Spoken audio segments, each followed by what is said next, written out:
12 नवंबर 2023 की सुबह थी और उस दिन दिवाली थी और उस दिन संडे भी था। इसलिए सभी परिवार की सुबह का समय उस दिन रिलैक्स और काफी ज्यादा धीमा गुजर रहा था।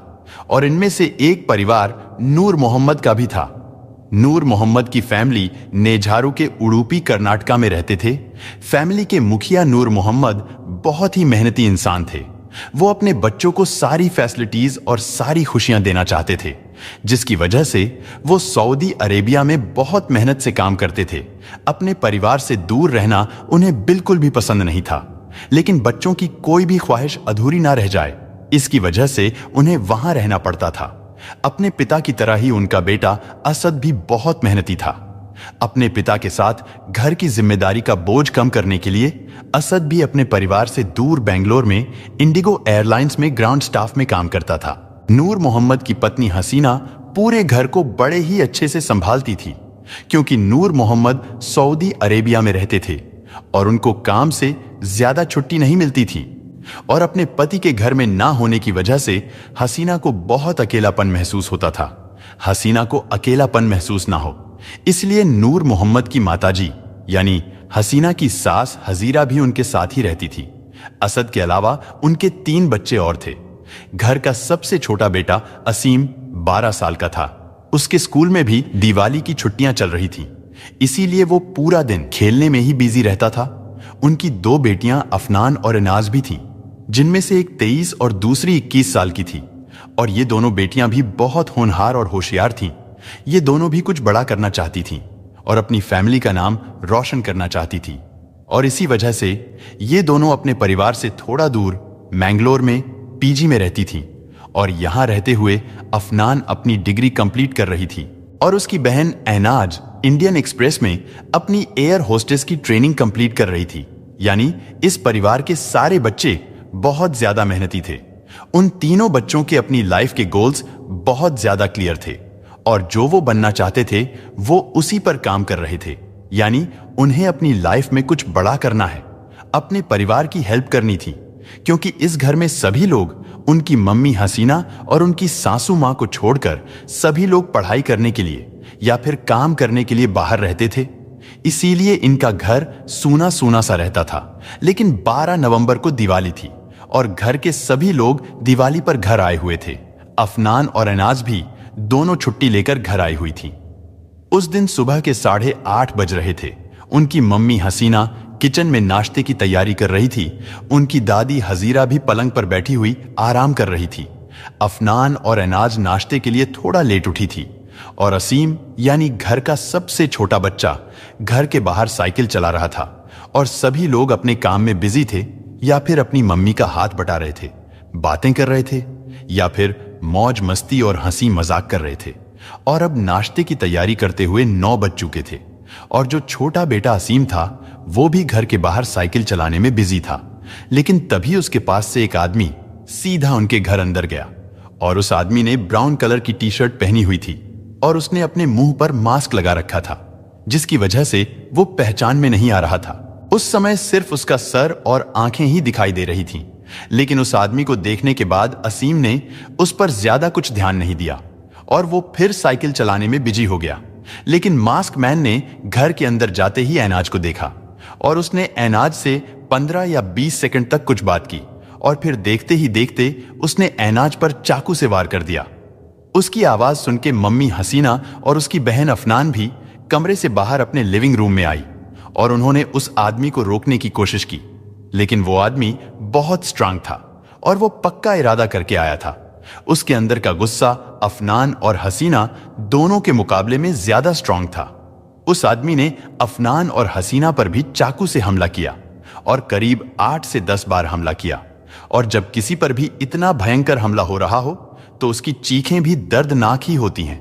अपने घर से इतनी जोर जोर से चीखें सुनाई देने पर 12 साल का असीम भी भागकर घर के अंदर आया। वो ये देखने के लिए आया था कि आखिर अंदर हो क्या रहा है। लेकिन जैसे ही वो अंदर आया तो उस मास्क मैन ने उसे भी नहीं छोड़ा। एक 12 साल के बच्चे को भी उस क्रिमिनल ने बड़ी ही बेरहमी से चाकू से मार डाला और वो यहां पर भी नहीं रुका। घर की सबसे बुजुर्ग महिला हजीरा जी पर भी उसने हमला कर दिया। लेकिन हजीरा बचते बचाते हुए वहां से भाग गई और उन्होंने अपने घर के बाथरूम के अंदर घुसकर अंदर से दरवाजा लॉक कर दिया। लेकिन मास्क मैन का एक चाकू उनको भी लगा था, तो मास्क मैन ने सोचा वो बुजुर्ग महिला है और ज्यादा खून बह जाने की वजह से वो अंदर ही मर जाएगी। फिर वो वहां से वापस लिविंग रूम में आया और जिसे मारने के इरादे से वो आया था उसे आखिरी बार देखा और वहां से भाग गया। लेकिन जैसे ही वो घर से बाहर भाग रहा था तो उसे घर के गेट पर एक महिला दिखाई दी और उस महिला ने इस आदमी का हुलिया देख लिया था, तो उस आदमी को लगा कि ये किसी ना किसी को जरूर बताएगी या फिर पुलिस को तो बता ही देगी कि इस घर में क्या हुआ है। तो उसने इस औरत को धमकी दी कि अगर तुमने किसी को कुछ भी बताया तो तुम्हारे लिए अच्छा नहीं होगा। और ये सब कुछ बोलने के बाद वो आदमी उस घर से भाग गया और इस पूरी वारदात को उसने सिर्फ 15 मिनट में अंजाम दिया। यानी इन 4 लोगों को उसने सिर्फ 15 मिनट में मार डाला और वहां से भाग भी गया। और उन 15 मिनट में एक हंसता खेलता परिवार अब खत्म हो चुका था। लेकिन ये आदमी कौन था और नूर मोहम्मद की फैमिली से भला इसकी क्या दुश्मनी थी? लेकिन जब पुलिस क्राइम सीन पर पहुंची तो उन्हें यह समझ नहीं आ रहा था कि वो इन्वेस्टिगेशन की शुरुआत कहां से करे। बस उनके सामने 4 लोगों की लाशें थीं। ना ही क्रिमिनल का कुछ पता था और ना ही उसका मोटिव पता था कि आखिर एक सीधे साधे परिवार से और तो और एक 12 साल के बच्चे से किसी की क्या दुश्मनी हो सकती थी। लेकिन जब पुलिस घर की तलाशी कर रही थी तब उन्हें बाथरूम अंदर से लॉक मिला। उन्होंने बाथरूम का दरवाजा खुलवाने की बहुत कोशिश की, लेकिन अंदर हजीरा जी इतनी डरी हुई थी कि पुलिस के बार बार ये कहने पर भी कि वो सच में पुलिस ही है और उनकी मदद करने के लिए आए हैं, लेकिन वो तब भी दरवाजा खोलने के लिए तैयार नहीं थी। और इससे यह पता चलता है कि वो कितनी ज्यादा डरी हुई होंगी, जो वो उस समय किसी पर भी भरोसा नहीं कर पा रही थी, और वो क्राइम कितना भयानक होगा जो उनकी आंखों के सामने हुआ होगा और जिसकी वजह से वो बाथरूम का दरवाजा खोलने की भी हिम्मत नहीं कर पा रही थी। लेकिन जैसे तैसे करके पुलिस वालों ने हजीरा जी को बाथरूम से बाहर निकाला और उन्हें सीधा हॉस्पिटल ले जाया गया। लेकिन क्राइम सीन देखने पर फिर भी सवाल यही था कि आखिर वो आदमी कौन था जिसकी इस परिवार से दुश्मनी थी। पुलिस ने पहले तो पूरे घर की तलाशी ली, ये देखने के लिए कि कहीं वो आदमी चोरी के इरादे से तो नहीं आया था। लेकिन ये क्राइम सुबह ही हुआ था और घर की जितनी भी कीमती चीजें थीं, कैश या फिर जेवर हो, वो सब के सब घर में ही थे और ना ही घर में से कोई चीज गायब हुई थी। और इस घटना को देखकर ऐसा लग रहा था कि वो आदमी सीधा घर में आया और 4 लोगों को मारकर चला गया। पुलिस ने देखा कि घर के अंदर सीसीटीवी कैमरा या फिर कोई भी ऐसा रिकॉर्डिंग डिवाइस नहीं था। और फिर पुलिस की गाड़ी को देखकर कि यहां पे क्या हुआ है, क्योंकि इस सोसाइटी में कभी भी ऐसा कोई क्राइम नहीं हुआ था, वहां पर तो कभी चोरी भी नहीं हुई थी।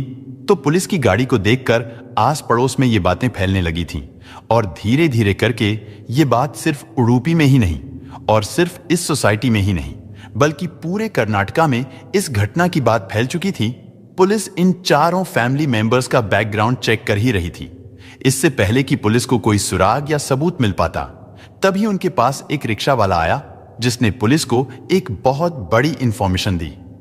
श्याम एक रिक्शा ड्राइवर था और हर रोज की तरह 12 नवंबर की सुबह भी वो ऑटो स्टैंड पर सवारी का इंतजार कर रहा था, जब एक मास्क पहना हुआ आदमी उसके रिक्शा में आकर बैठा और उसने श्याम को त्रिप्ठी लेआउट चलने के लिए कहा।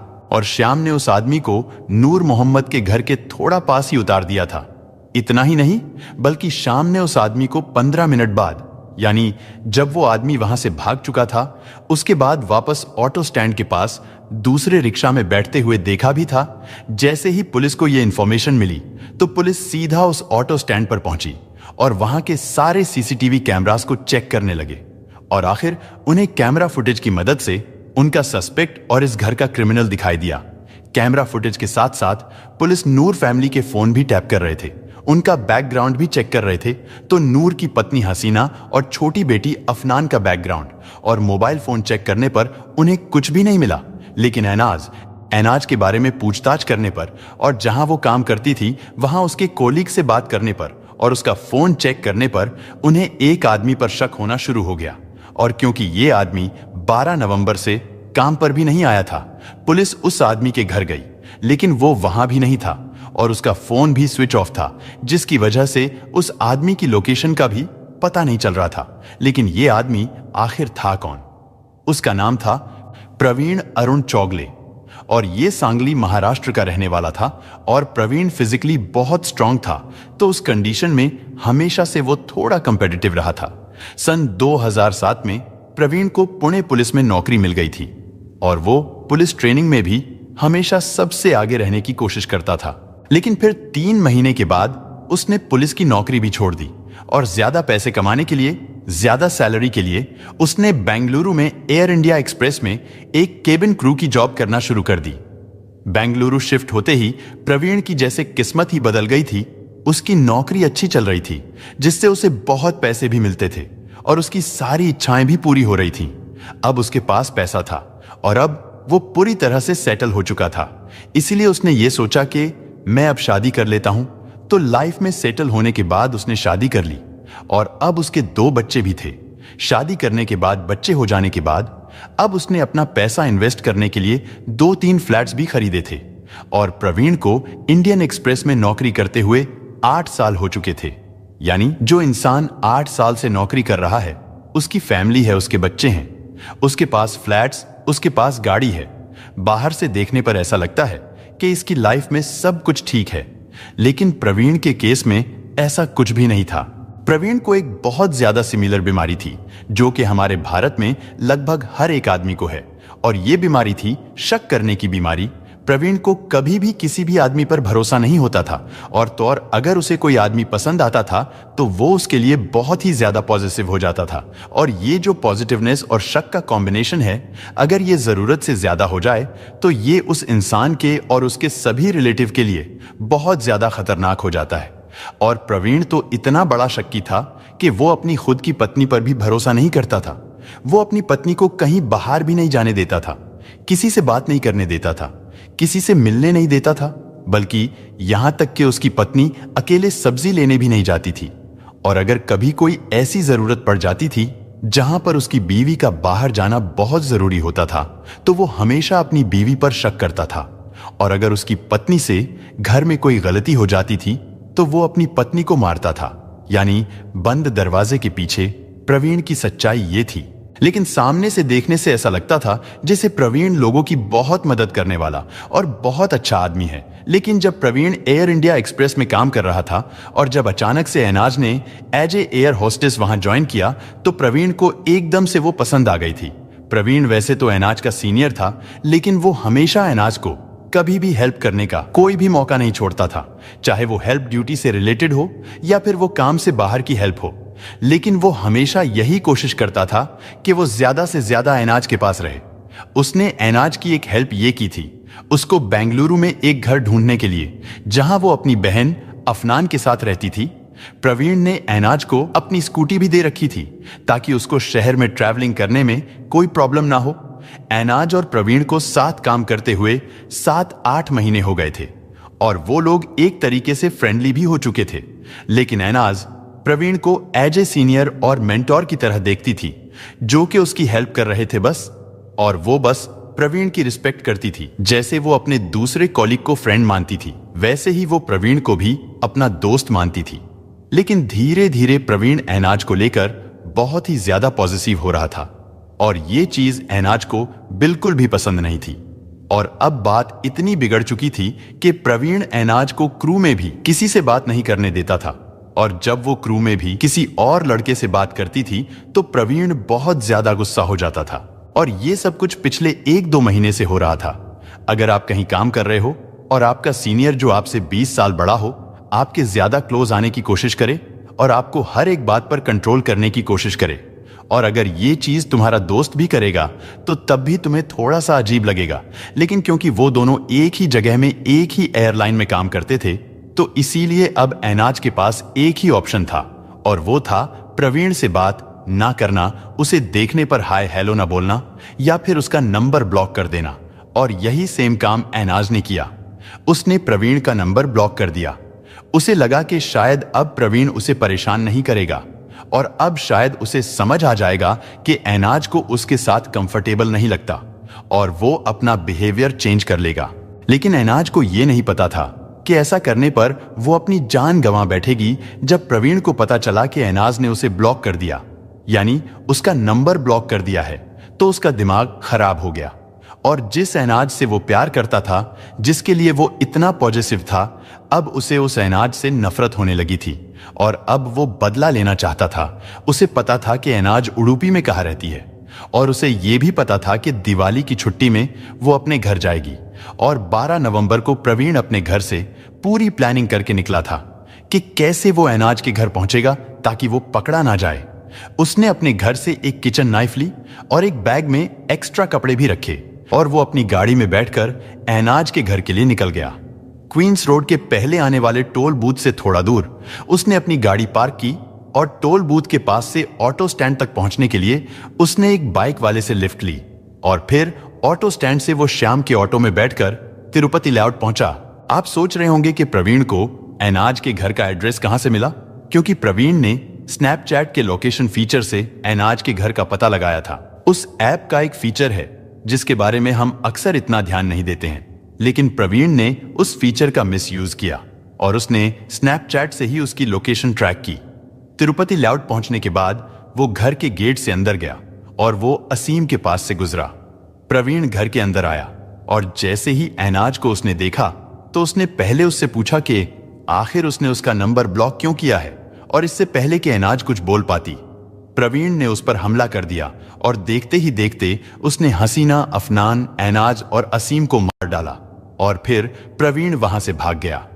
घर से भागने के बाद उसने दोबारा फिर एक बाइक वाले से लिफ्ट ली और वहां से वो ऑटो रिक्शा स्टैंड तक पहुंचा, जिसके बाद वो ऑटो रिक्शा स्टैंड से वापस अपनी गाड़ी के पास पहुंच गया और गाड़ी में बैठने के बाद उसने अपने कपड़े चेंज किए ताकि किसी को भी पता ना चले कि इस तरह के कपड़े पहना हुआ आदमी यहां से आया था या फिर इधर से गया था। खैर, प्रवीण कपड़े चेंज करके वहां से अपने घर भाग गया। घर जाने के बाद उसने सबसे पहले अपने घर का चाकू धोया और उसे वापस किचन में रखा। फिर उसने अपने परिवार से, अपने बीवी बच्चों से कहा कि हम दिवाली मनाने के लिए कहीं बाहर जा रहे हैं और फिर अपने परिवार को लेकर वो अपने अंकल के घर बेलगाम चला गया। अब उसने अपना फोन भी बंद कर दिया था, लेकिन पुलिस बस उसके फोन के ऑन होने का इंतजार कर रही थी और जैसे ही 14 नवंबर को प्रवीण ने अपना फोन ऑन किया, पुलिस ने उसकी लोकेशन ट्रेस की और उसे पकड़ लिया। पकड़े जाने के बाद प्रवीण ने डर में आकर अपना जुर्म स्वीकार कर लिया। पुलिस को उसके घर से वो चाकू भी मिला जिससे उसने एक हंसता खेलता परिवार खत्म कर दिया था और खून वाले वो कपड़े भी मिले जो उसने वारदात के वक्त पहने हुए थे और उन कपड़ों के पास में ही उसने अपना मास्क भी रखा था।